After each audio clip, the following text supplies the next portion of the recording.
Steen Jakobsen joins us now from Hellerup. He's chief economist at Saxo Bank. Steen, good to see you. When will Europe start to break out of this cycle of despondency? Olli Rehn saying he is seriously concerned that financial turbulences could spill over into the broader economy.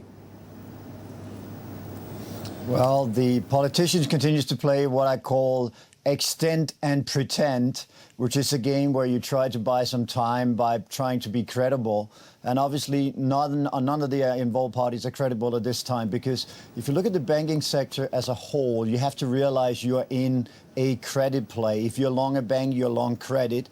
Credit is dependent on the funding source. The funding source is slowly but gradually becoming worse in terms of getting term funding from the US.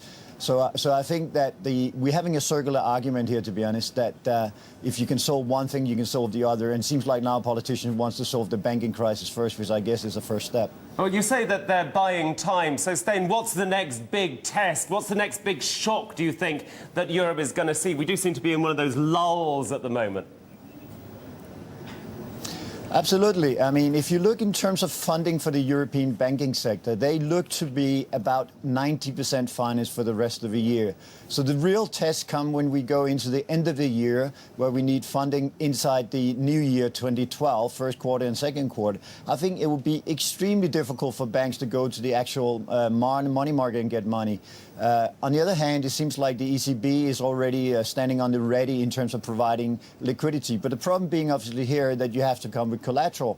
So what I'm really concerned about is the interbank market.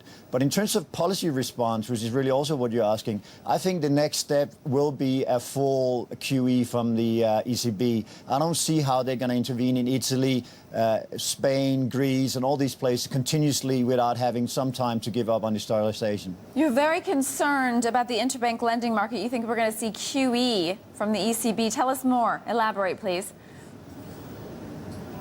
Yes, if you think about it, that the ECB has been intervening in the neighborhood of 30 to 50 billion a week so far. If they continue to do that through the end of the year, they would have spent all of the money that is basically theoretically in the ESSF. So there's a higher limit to how much they can actually sterilize, both practically and objectively.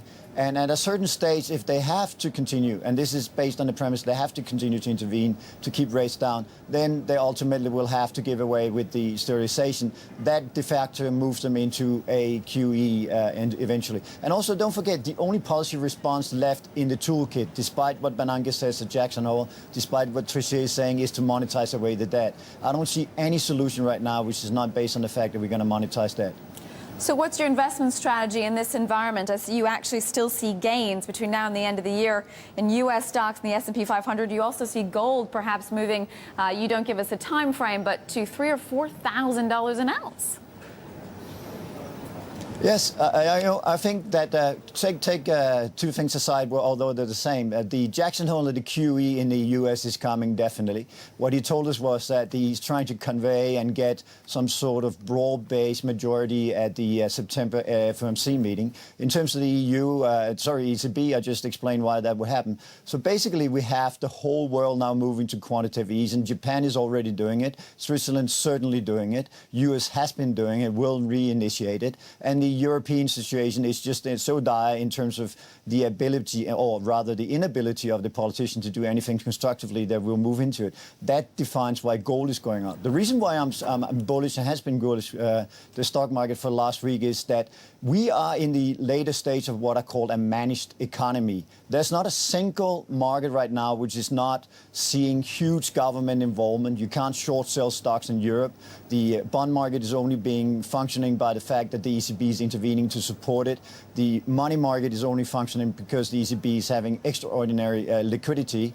And if you look at the banking sector in the US, we seem to have the same thing. The reserve market is very high. So, yes, I don't see any lightening up, but I see risk.